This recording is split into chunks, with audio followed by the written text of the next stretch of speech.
Senate will come to order. Mr. Schaffler, please call the roll. Senators Amabile, Baisley, Ball, Bridges, Bright, Carson, Catlin, Cutter, Danielson, Doherty, Excused. Exum, Frizzell, Gonzalez, Hendrickson, Judah, Kip, Kirkmeyer, Colker, Lindstedt, Liston, Marchman, Mullica,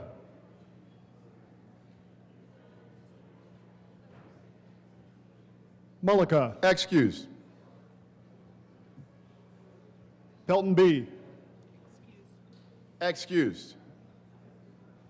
Pelton R, Rich, Roberts, Rodriguez, Simpson, Snyder, Sullivan, Wallace, Weissman, Zamora Wilson.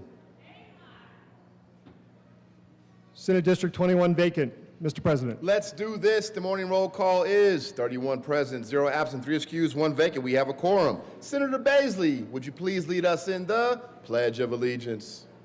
Thank you, Mr. President. If y'all will please join me in the Pledge of Allegiance to our flag. I pledge allegiance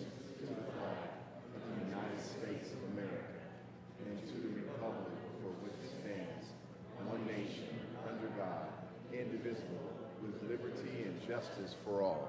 Approval of the journal. Senator Roberts. Thank you, Mr. President. Good morning, colleagues. I move that the Senate Journal of February 24th, 2026 be approved as corrected by the Secretary. You've heard the motion. All those in favor say aye. Opposed, no. The ayes have it. That motion is adopted. Senate Services.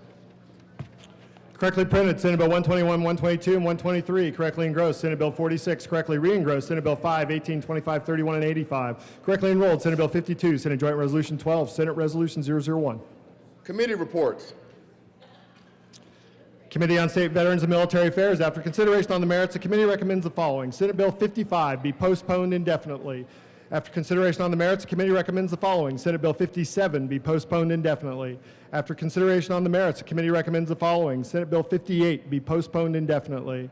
After consideration on the merits, the committee recommends the following. Senate Bill 59 be amended as follows, and as so amended, be referred to the Committee of the Whole with favorable recommendation and with a recommendation that it be placed on the consent calendar.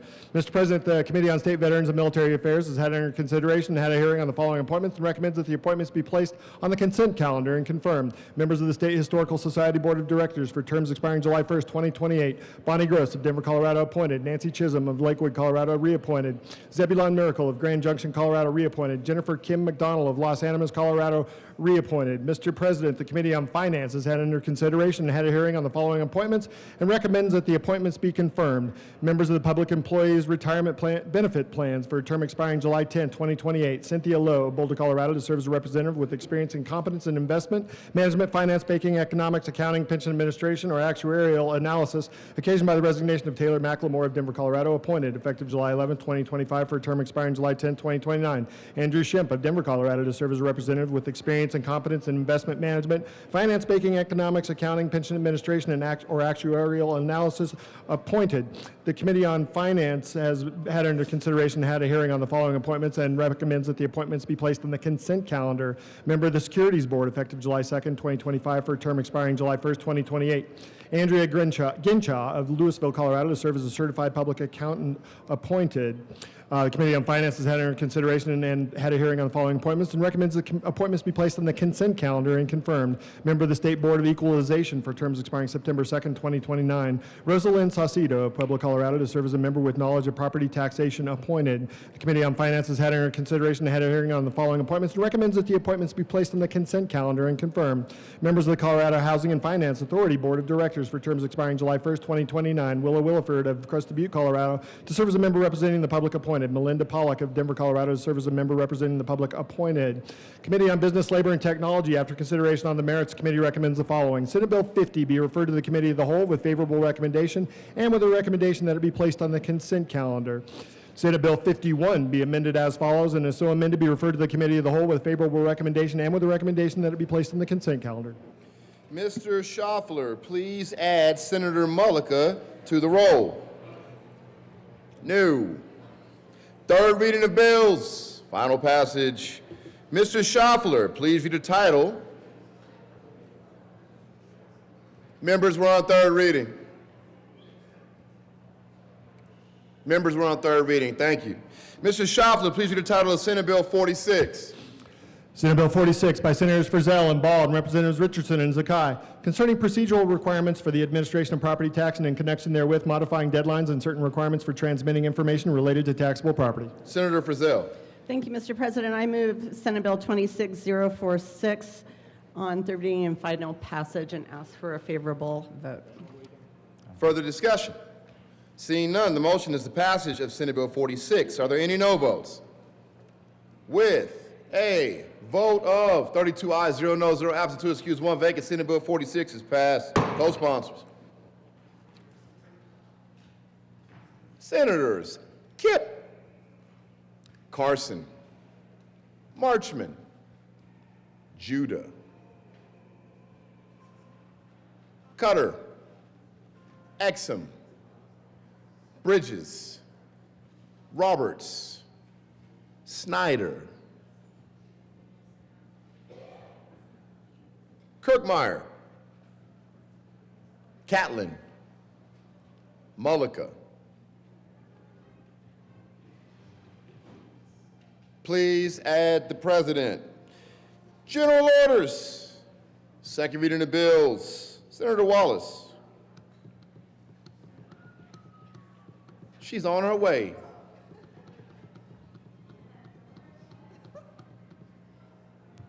Thank you, Mr. President. I move the Senate resolve itself into the Committee of the Whole for consideration of general orders, second reading of bills. You've heard the motion. All those in favor say aye. Opposed, no.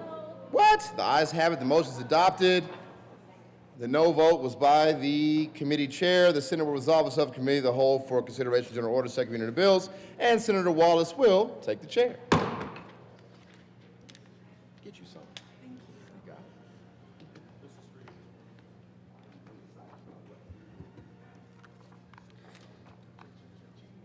Will the clerk please read the title to Senate Bill 37? Oh, committee will come to order. The coat rule can be relaxed for everyone. Okay, will the clerk please read the title to Senate Bill 37?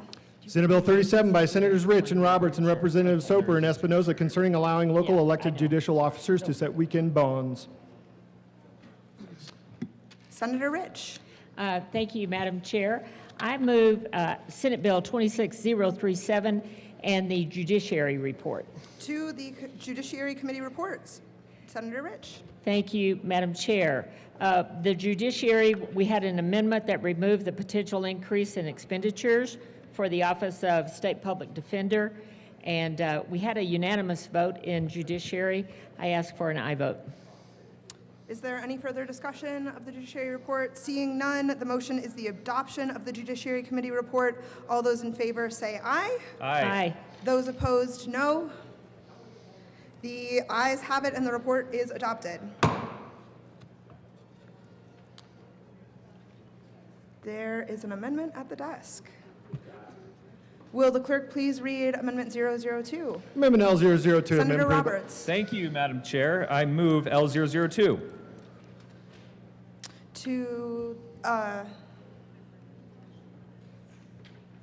Is there further discussion? Senator Roberts. Thank you, Madam Chair. So L002 is actually a strike below amendment, although it's only about a half a page. What this reflects is further conversations between the Judicial Department and the district attorneys to get this bill into a place where both of those entities feel comfortable with how we're moving forward. Essentially what this bill is about is making sure that when courts, judicial districts use the weekend bond hearing office to comply with the 48-hour bond hearing requirement on weekends and holidays, that more accountability for local decision-making is being had here rather than a magistrate who doesn't necessarily live or know about that judicial district making those bond decisions. And so instead of requiring or giving judicial districts the option to opt out of the BHO. What this does is create sort of an evaluation process where local district attorneys can give feedback to the BHO as with regards to how they feel bond is being set according to their local practices. With this amendment, we feel that the Judicial Department will move from opposition to neutral, and we've consulted with elected DAs on both sides of the aisle, and they feel comfortable with this approach moving forward. So would ask for your support on this strike below, which would become the bill. Any further discussion? Seeing none, the motion is the adoption of Amendment L002. All those in favor, please say aye. Aye. All those opposed, no. The ayes have it. The amendment is adopted. To the bill. Senator Rich. Thank you, Madam Chair. My colleague has said most everything that needs to be said about this bill. We do believe it's beneficial to include judicial officials to oversee and participate in weekend bond hearings. I ask for an aye vote. Further discussion? Seeing none, the motion for the body is the adoption of Senate Bill 37. All those in favor, please say aye. Aye. All those opposed, no. The ayes have it, and the bill is adopted. Will the clerk, Mr. Majority Leader? Thank you, Madam Chair. I move the Senate proceed out of order to take up Senate Bill 84. Will the clerk please read the title for Senate Bill 84? The motion is to proceed out of order to take up Senate Bill 84. All those in favor, please say aye. Aye. All those opposed, no. The ayes have it. We will proceed out of order. Will the clerk please read the title of Senate Bill 84? Senate Bill 84 by Senators Weissman and Frizzell and Senator Representatives Frizzell. Brooks and Williford concerning the preservation of privileges for certain state entities and in connection with information made available to the Office of the State Auditor in the performance of its statutorily prescribed duties related to the state's fraud hotline. Senator Frizzell. Thank you, Madam Chair. I move Senate Bill 26084 to the Committee of... I move Senate Bill 26084 and ask for a favorable vote. Is there a committee report? Okay, the motion is for the adoption of Senate Bill 84. All those in favor, please say aye. Aye. Aye. All those opposed, please say no. The ayes have it, and the motion passed. The bill is adopted. Senatorial 5. Senatorial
just do that. And we're back. Will the clerk please read the title of Senate Bill 53? Senate Bill 53 by Senator Kirkmeyer and Representatives Clifford and Gonzalez R. concerning the expansion of eligible borrows for mortgages through the Colorado Housing and Finance Authority. Senator Malika. Thank you, Madam Chair. I move Senate Bill 53 in the Local Government and Housing Committee report. To the Local Government and Housing Committee report. Thank you, Madam Chair. Local Government Housing, we ran an amendment that just changed definition on eligibility from some feedback that we got from some stakeholders would ask for a yes vote. Great. Further discussion? Seeing none, the motion is for the adoption of the Local Government and Housing Committee report. All those in favor, please say aye. Aye. All those opposed, no. The ayes have it, and the report is adopted. There is an amendment at the desk. Will the clerk please read Amendment L006? Amendment L006, amend the Local Government and Housing Senator Committee. Kirkmeyer. Thank you, Madam Chair. I move L006. Any discussion? Senator Kirkmeyer? Thank you, Madam Chair. Yes, members, this is an amendment that we promised in committee to our committee members that voted and supported this bill. It adds into the area of folks that are eligible for these low-interest loans and the silent second mortgage, emergency communication specialists, so think emergency dispatchers, and then also correctional officers as well are added in to ensure that they're included as well with the peace officer and the first responders within this bill. And then we also, as requested by a couple of members, have in this amendment a income qualifier that the qualifying income does not exceed 110% of the qualifying income limits that are established by the CHAFA board. Ask for an aye vote. Further discussion? Senator Kolker. Thank you, Madam Chair, and I just want to say thank you to the sponsors. I was in this committee, and quite a few of us from both parties had questions and issues about this, and I just want to say I'm in support of this amendment now that those corrections have been made, and thank you for your work on this. Further discussion? Seeing none, the motion is for the adoption of Amendment L006. All those in favor say aye. Aye. Those opposed, no. The ayes have it, and the amendment is adopted. To the bill, Senator Kirkmeyer. Thank you, Madam Chair. Members, this bill came up actually the idea for this bill came up when I was sitting in the Joint Budget Committee listening to our State Patrol members talk about the need for a salary increase because it's difficult for them to afford to live in the communities that they serve, especially in some of our more mountainous areas, but quite frankly, it's throughout the state. In fact, when we were in committee, we had the sheriff from Larimer County come and say that it's hard for him to recruit law enforcement agents to come to work in Fort Collins and into Larimer County because of the cost of living and how high it is and that they can't afford a home. So they actually live out of state. They live in Cheyenne. So again, this bill is about ensuring that our first responders, those folks who go out the door every day and have our backs, that we have their back, and that we allow for them to get these low interest loans through CHAFA, but also more importantly, it kind of gives them just a little bit of a leg up here where they would be able to get a second mortgage at it's called a silent second mortgage, and it would have zero interest. That would help them get the money together to get a deposit so that they can purchase a home and then actually live in the community that they serve. It's important, folks, and I think it also makes the community just safer, but it's important that we have our law enforcement, our first responders, so think firefighters, EMT folks, that they have the ability to be able to live in the community that they're serving, and would appreciate an aye vote on this bill.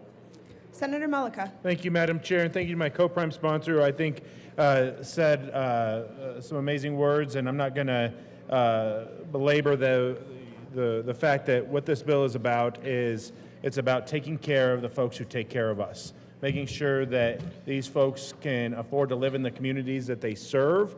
And I think that when we have the opportunity to try to do all that we can for these folks who put their lives on the line, who come and take care of our communities, that we should take that opportunity.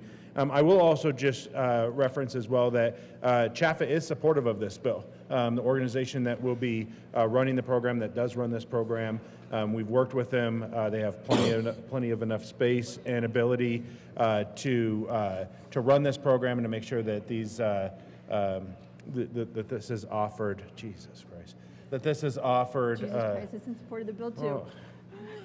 Do you have a gavel, Madam Chair? The chair will fine the majority leader $1 for distracting Thank Senator you. Malika. Jeez Louise. Yeah. Man. So I would ask for a yes vote.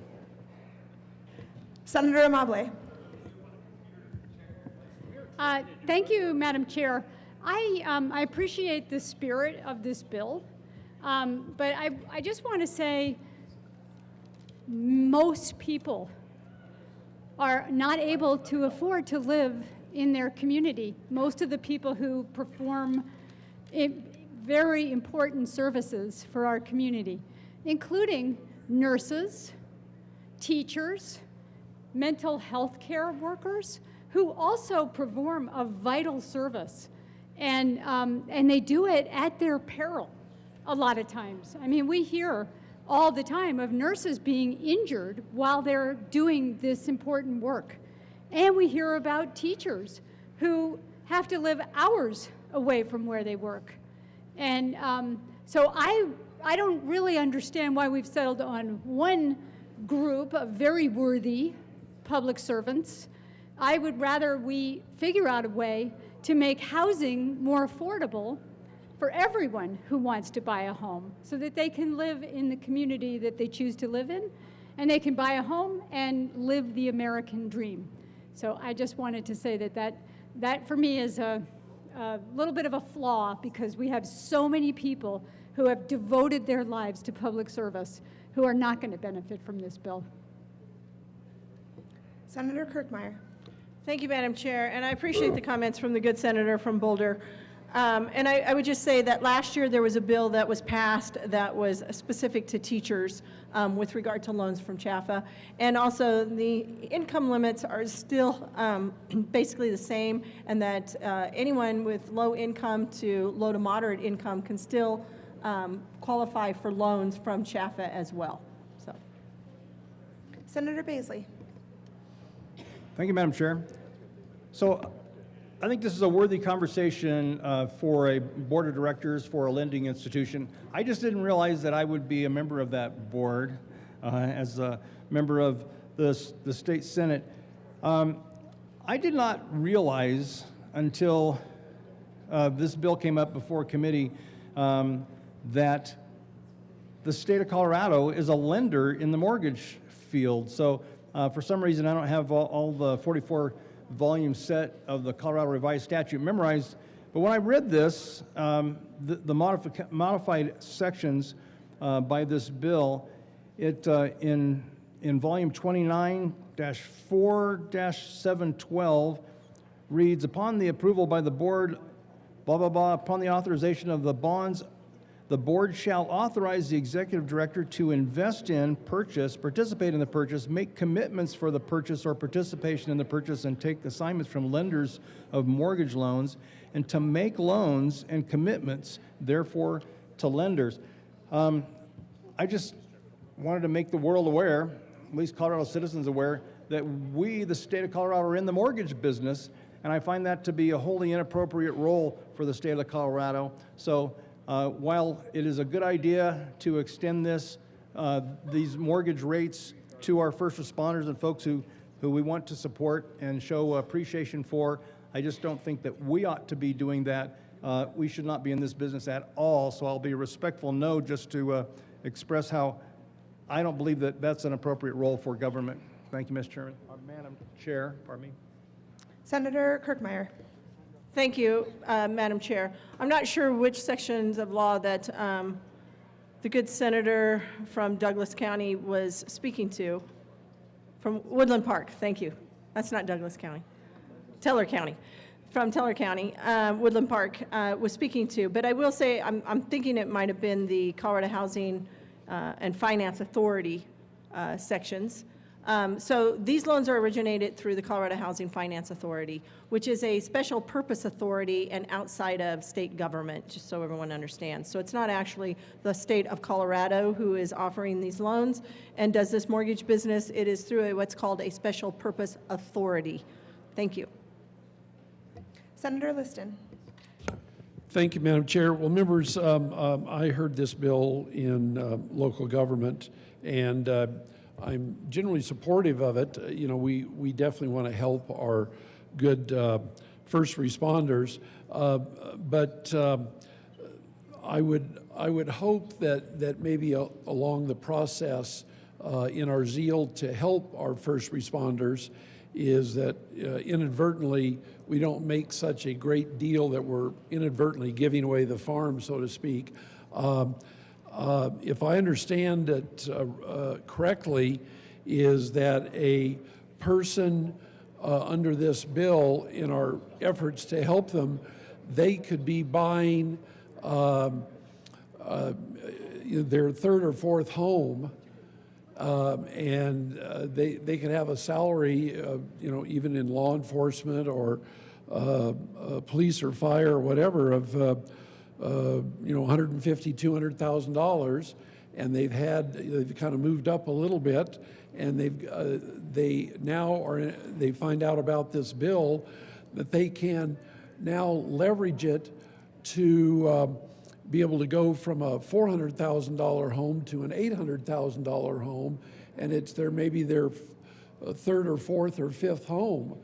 And I can understand wanting to help, but do we really want to be in the business of subsidizing or help in the mortgage business of someone buying their third, fourth, or fifth home and moving up, you know, into a $600-800 million home potentially?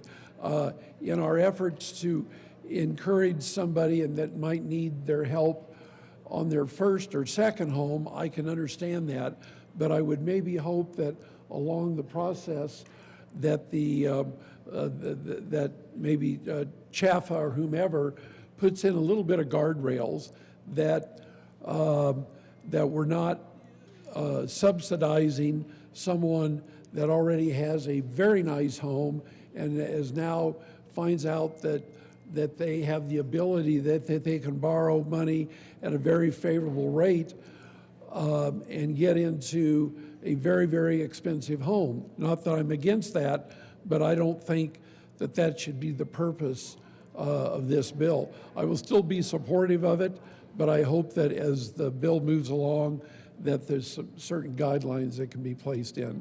So thank you, Madam Chair. Thank you, members. Senator Sullivan. Thank you, Madam Chair. I'm stand in opposition to this, and similar to what we talked about last year on another bill. I don't quite remember what it was, but definitions of first responders. As a 27-year retiree of the United States Postal Service, as you all recall, when COVID was racking our country and the world, postal workers still had to go to work each and every day because the mail must move, and it continued to have to move. And hundreds of my brothers and sisters in postal offices across the country died because of that. And I do have a concern, when are we going to include our postal workers as first responders? So for that reason, I will be a no on this vote. Further discussion? Seeing none, the motion is for the motion before the body is the adoption of Senate Bill 53. All those in favor, please say aye. Aye. All those opposed, no. The ayes have it, and the bill is adopted. Mr. Majority Leader. Thank you, Madam Chair. I move Senate Bill 43 layover until Thursday, February 26th. The motion is to lay over Senate Bill 43 to Thursday, February 26th. Thursday, February 26th. All those in favor say aye. Aye. Opposed, no. The ayes have it. Senate Bill 43 will lay over until Thursday, February 26th. Mr. Majority Leader. Thank you, Madam Chair. I move the committee rise and report. The motion is for the committee to rise and report. All those in favor, please say aye. Aye. Opposed, no. The ayes have it. The committee will rise and report. Excellent. Excellent work. Thank you. Yeah, please come on. Come on up here.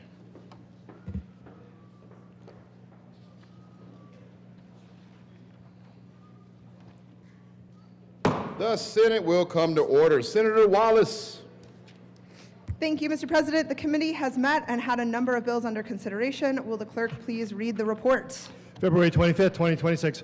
Mr. President, your committee of the whole begs leave to report has had under consideration the following attached bills, being the second reading thereof, and makes the following recommendations thereon. Senate Bill 37 as amended, Senate Bill 84, Senate Bill 53 as amended, passed on second reading and ordered engrossed and placed on the calendar for third reading and final passage. Senate Bill 43 laid over until February 26 and retaining its place on the calendar. Senator Wallace. Thank you, Mr. President. I move the report. The motion is the adoption of the committee of the whole report. Are there any no votes? No. With a vote of 32 ayes, 0 noes, 0 absent, 2 excused, 1 vacant, committee of the whole report is adopted. Senate Bill 37 is amended. 84, 53 is amended. Passed on second reading, order engrossed, placed on the calendar for third reading and final passage. Senate Bill 43 laid over until 2/26/2026, retaining its place on the calendar. Announcements. Senator Mullica. Thank you, Mr. President. Members, Senate Health and Human Services will be meeting 15 minutes upon adjournment to hear just Senate Bill 110. We are laying over Senate Bill 99. We'll be meeting in the Old Supreme Court. And also, just want to make a quick announcement while I'm up here.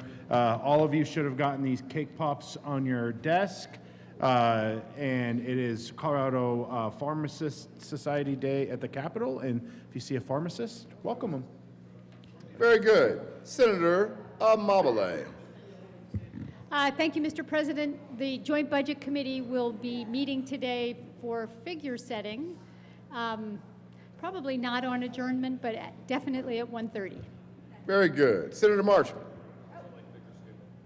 Thank you, Mr. President. The Joint Technology Committee is going to meet tomorrow at 8 a.m. We are going to discuss the Judicial Department IT capital and referred operating budget requests, as well as discuss a draft bill from the committee, and other business will be in room 352. Thank you. Very good. Senator Cutter. Thank you, Mr. President. Senate Transportation and Energy Committee will meet today at 1:30 p.m. in Senate Room 352. We'll be hearing Senate Bill 35, Senate Bill 003, and Senate Bill 26. And I have another announcement. This is the fun one. You're all going to want to pay attention because there's puppies. Puppies at the Capitol. So because the legislation can be rough, the Humane Colorado is bringing adoptable puppies to the Capitol. So take one home. That'll be in the West Foyer from 1 to 4 p.m. Hey, Senator. Very good. Senator Exum. Thank you, Mr. President. Senate Local Government and Housing Committee will be meeting 15 minutes upon adjournment in room 357 to hear Senate Bill 61 with Senator Rich and Roberts, and Senate Bill 24 with Senators Liston and just Senator Liston. You by yourself. All right. By yourself. Thank you. Very good. Senator Weissman. Thank you, Mr. President. Two things. First thing, Judiciary Committee meets this afternoon in the Old Supreme Court chamber at 1:30. We have one bill on our calendar. That is Senate Bill 115. Second thing, Mr. President, would love to ask for a moment of personal privilege. Granted. Thank you. I wanted to introduce a group of visitors who are with us today from AAUW, the American Association of University Women, and the Women's Chamber of Commerce, one of whom is my predecessor in the House, former Representative Sue Ryden, who served Aurora in District 36 from 2009 to 2017. Please say hello.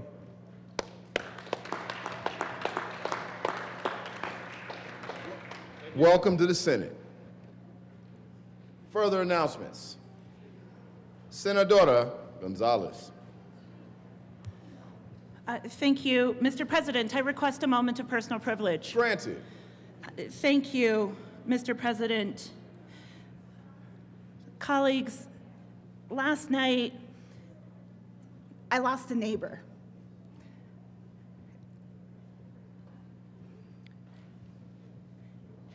Cassidy Dean is my neighbor. He's in his 30s, moved from Texas. He and his wife lived catty corner across the street. And last night he lost his battle against cancer. And to see the strength and resilience of his wife Leah, of his family, of his community, was nothing short of remarkable. And also to see the extent to which, as he was fighting so valiantly, the battles that Leah and her care support team had to navigate in fighting against these insurance corporations, when every moment she should have been doing, every moment she should have instead been spending with Cassidy, to see her have to navigate those battles, I will never understand. And so, Cassidy, you live on. Leah, your community is holding you. I just want to say that if you are experiencing gastrointestinal problems, even if you're young, Cassidy is 36 years old. Insist on a colonoscopy. Fight to have your voice be heard. And thank you, Mr. President, for allowing this moment of personal privilege. I request that the Senate chimes be rung. The Senate chimes will be rung.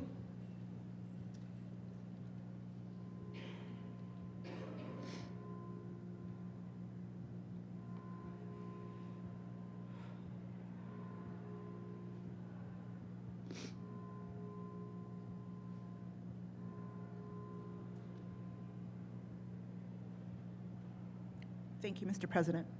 You're welcome. Mr. Majority Leader.